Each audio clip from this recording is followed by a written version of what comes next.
15 महीने पहले आपके आशीर्वाद से हिमाचल प्रदेश में कांग्रेस की सरकार बनी। 42 साल के पुराने इतिहास को इस महान कांग्रेस पार्टी ने बदला और इस प्रदेश के मुख्यमंत्री की डोर आप जैसे आम परिवार से निकलकर, जिसके परिवार से कोई राजनीतिक जीवन में नहीं था, एक किसान का बेटा, एक कर्मचारी का बेटा 11 दिसंबर 2023 को मुख्यमंत्री की कुर्सी पर बैठा।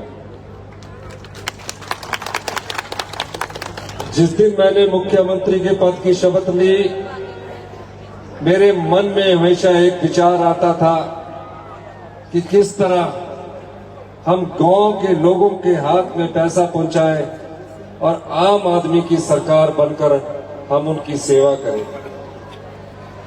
धीरे धीरे मुख्यमंत्री की कुर्सी पर बैठने के बाद मुझे कई चुनौतियों का सामना करना पड़ा। पहली चुनौती आर्थिक रूप में मेरे सामने आई। मेरा जीवन तो संघर्ष भरा रहा ही था, चुनौतीपूर्ण भी रहा। मुख्यमंत्री बनने के बाद जब पहली चुनौती मेरे पास आर्थिक बदहाली के रूप में जो खजाना मिला, उस समय मेरे सामने आई।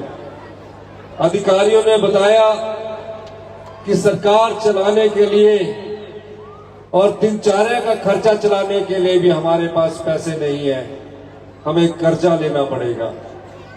मैंने कहा कि हमारे कर्जे की सीमा कितनी है?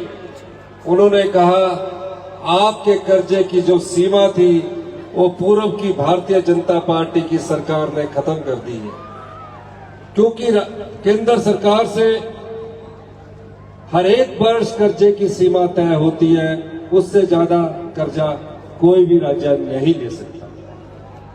फिर मैंने कहा कि हमें कैसे चलना है? उन्होंने कहा अभी खजाने में सिर्फ 28 दिन का सिर्फ खर्चा चलाने के लिए पैसे हैं। दिल में पीड़ा हुई, वादे बड़े थे। उन 2 दिन के बाद जब मैं रात को घर पहुंचा और मैं सोच रहा था कि प्रदेश का मुख्यमंत्री बनने के बाद किस प्रकार ये प्रदेश आर्थिक बदहाली के दौर से गुजर रहा है। 40 साल से ऐसी व्यवस्था चली आ रही थी और मैंने इस बारे में सोचना शुरू किया। हमें कुछ कड़े फैसले करने थे, जनता को भी तंग नहीं करना था, और मैंने पूरे अधिकारियों की बैठक लेना शुरू किया। जब मैं पूरे अधिकारियों की बैठक ले रहा था, क्योंकि मैं खुद गांव के परिवेश से आया हूं, तो जिस प्रकार का पैसा बांटा जा रहा था, मैंने कहा कि इन पैसों को लूटने से बचाना है। जनता के हाथ में पैसा नहीं पहुंच रहा था, योजनाएं ज्यादा थी, पैसा कहां जा रहा था ये बिल्कुल पता नहीं लग रहा था। 15 दिन तक मैं लगातार दिन रात मेहनत करता रहा, सचिवालय में 2-2 बजे तक बैठता रहा। धीरे धीरे भारतीय जनता पार्टी की जो 5 साल सरकार रही, उन्होंने प्रदेश के खजाने को ऐसे लूटा, इस प्रकार पैसे का दुरुपयोग किया और ये सोचा कि चुनावों से पहले जो कुछ भी घोषणाएं करनी है कर लो, हमें सत्ता की कुर्सी चाहिए, उसके लिए चाहे प्रदेश को कंगाल होना पड़े, उस कंगाली से भी हम कहते पीछे नहीं हटेंगे। ये भारतीय जनता पार्टी की सोच थी।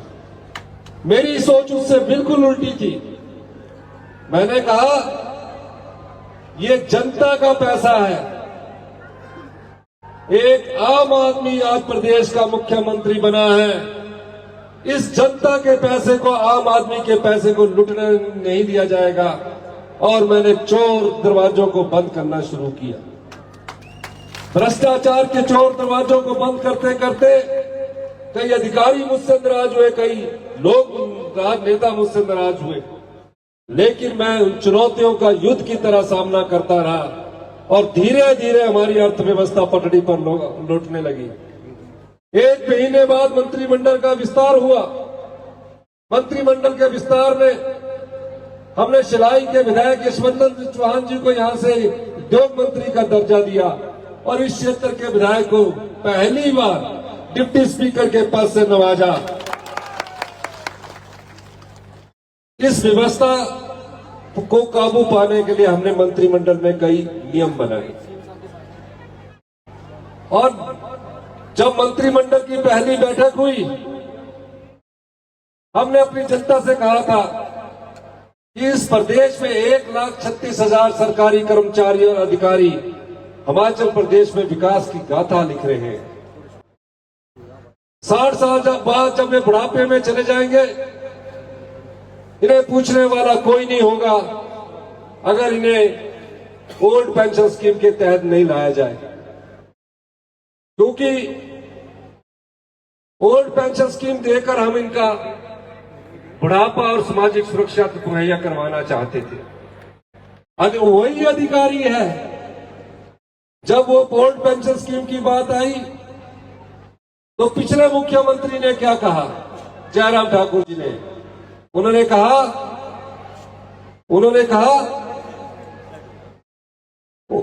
ये कहा कि अगर ओल्ड पेंशन स्कीम चाहिए तो आपको चुनाव लड़ना चाहिए, आपको विधायक बनना चाहिए। वो बात मेरे मन में खटकी। मैंने कहा कि हमें अपने सरकारी कर्मचारी और अधिकारियों को ओल्ड पेंशन स्कीम देनी चाहिए। चर्चा चलती रही। कई लोगों ने यह कहा कि अभी चुनाव नहीं होने वाले, 2026 में देना, लोग भूल जाते हैं। मैंने कहा मैं चुनाव के दृष्टिगत से फैसले नहीं करता। जो अधिकार जनता का है, हमारे सरकारी कर्मचारियों का है, उसको हम पहली कैबिनेट में देंगे और हमने पहली कैबिनेट में 1,36,000 परिवारों को सामाजिक सुरक्षा मुहैया करवाई और सरकारी कर्मचारियों को ओल्ड पेंशन स्कीम दी। धीरे धीरे हम आगे बढ़ रहे थे। इस प्रदेश में एक ऐसी इतनी अत्यधिक बारिश हुई कि पूरा प्रदेश, पुलिस के कर्मी जो डाइट मनी 210 रुपए मिलती थी, हमने उसको 5 गुना बढ़ाकर 1,000 रुपए किया। और इसको हम बजट को प्रस्तुत करने जा रहे थे कि 27 तारीख को हमारे राज्यसभा के चुनाव हुए। 27 तारीख को राज्यसभा के चुनाव में कांग्रेस पार्टी ने हिंदुस्तान के सबसे वरिष्ठ वकील को पार्टी ने राज्यसभा का टिकट दिया। 6 बीके में विधायक जो अब चुनाव लड़ रहे हैं, हमारे साथ रात को खाना भी खा रहे, सुबह आपके ब्रेकफास्ट भी कर रहे और शाम को घर चले गए। सुबह ब्रेकफास्ट आया और राज्यसभा के चुनाव में कांग्रेस पार्टी के विरोध में भाजपा प्रत्याशी को वोट डाल दिया। ठीक बात है, हम उनका गुनाह माफ भी कर देते, लेकिन वो यहां से सीधा हरियाणा सरकार के जो पंचकूला में होटल है वहां चले गए। अगले दिन आप लोगों का बजट प्रस्तुत हो रहा था, जिसमें आम आदमी की भावनाओं का ख्याल रखा था। सवेरे 10 बजे एक हेलीकॉप्टर अनाडेल में उतरता है, दूसरा हेलीकॉप्टर अनाडेल में उतरता है, सीआरपीएफ के जवान आते हैं। राजीव बिंदल जी गाड़ी से विधानसभा का गेट तोड़कर ऐसे घुसते हैं। हमने सोचा चलो गेट टूट गया, कोई बात नहीं। विधानसभा के सभागार में आकर ये 6 विधायक तो कांग्रेस में के पक्ष में बजट में वोट डालेंगे। विधानसभा में बजट का सत्र चला हुआ था, सब जगह से आवाज आई और जयराम ठाकुर जी जोर जोर से कह रहे थे, इस सरकार को तो अब भगवान भी नहीं बचा सकता। हम भी सुनते रहे, मैं बजट की तैयारी कर रहा था, क्योंकि बजट पास करने के लिए बजट की तैयारी करनी पड़ती है। और अंदर जयराम ठाकुर जी नारे लगा रहे थे। विधानसभा में अपनी आवाज उठा सकते हैं।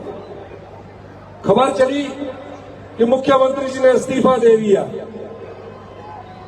मुझे पहले तो ये पता लगा कि ये खबर चलाने वाले भारतीय जनता पार्टी के लोग हैं।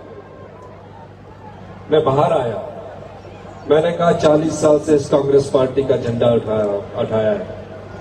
मुझे किसी ने इस्तीफा देने के लिए नहीं बोला। मैं एक योद्धा हूं। संघर्ष की चुनौती पार करके इस मुख्यमंत्री की कुर्सी पर पहुंचा हूं। आम जनता की सेवा के लिए मैं आज मुख्यमंत्री के पद पर हूं। मैंने कोई इस्तीफा नहीं दिया। विधानसभा में बजट प्रस्तुत हुआ, बजट पास हुआ। हमारी आशा के 6 बिके हुए विधायक विधानसभा सभागार में आकर पक्ष में वोट डालेंगे।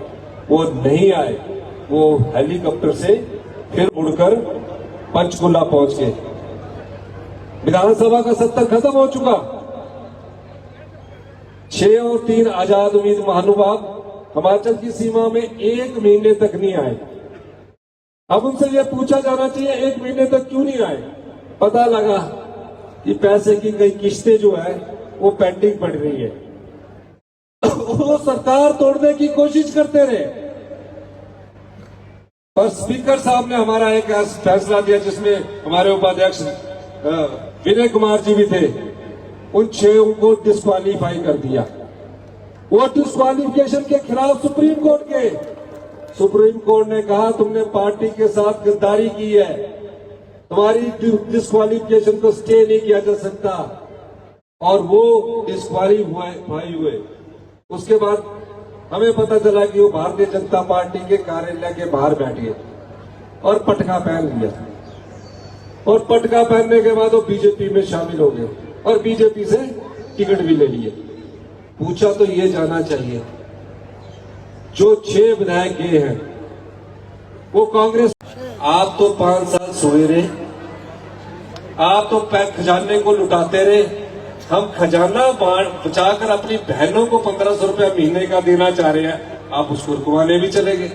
पर मैं इस मंच के माध्यम से आपको बताना चाहता हूं, चुनाव तो खत्म हो जाएगा 1 जून को, लेकिन हिमाचल प्रदेश की सभी बहनें जिनकी उम्र 18 साल से अधिक हो चुकी है, वो बेटी जब तक उसके शरीर में सांस की अंतिम सांस रहेगी, हमारी सरकार हर महीने उन्हें 1500 रुपया देगी और साल का 18,000 रुपया देगी। पहनाए जरा जोर से ताली भी जाओ। और यहां आपको पैसे मिलना भी शुरू हो गया है। तो ये पैसा आपका है, जो हम भ्रष्टाचार के चोर दरवाजे बंद करके आपके लिए लाए हैं। अंत में इन्हीं शब्दों के साथ मैं आपका धन्यवाद करना चाहूंगा, इस आशा के साथ कि ये जो चुनाव है 3.5 साल हमारी सरकार रहेगी। ये जो चुनाव है ये उन लोगों को और उस पार्टी को सबक सिखाने का चुनाव है जो जनता के वोट पर सत्ता में तो ना आ सकी, लेकिन नोट के दम पर सत्ता हथियाना चाहती है। आपके वोट को नोट के दम पर खरीदना चाहती है। आपके चुने हुए विधायक को खरीदकर दोबारा चुनाव लड़ाना चाहती है। ऐसी पार्टी को क्या आप कभी वोट देंगे? जोर से बोलिए। नहीं देंगे। यही सबक होगा उनके लिए। कुर्सी आती है जाती है, लेकिन लोकतंत्र जो कांग्रेस पार्टी ने इस देश में जिसकी नींव मजबूत रखी है, उस लोकतंत्र को बचाने की आज हमें जरूरत है। इन्हीं शब्दों के साथ मैं आप सब लोगों का बहुत बहुत धन्यवाद करता हूं। जय हिंद, जय भारत।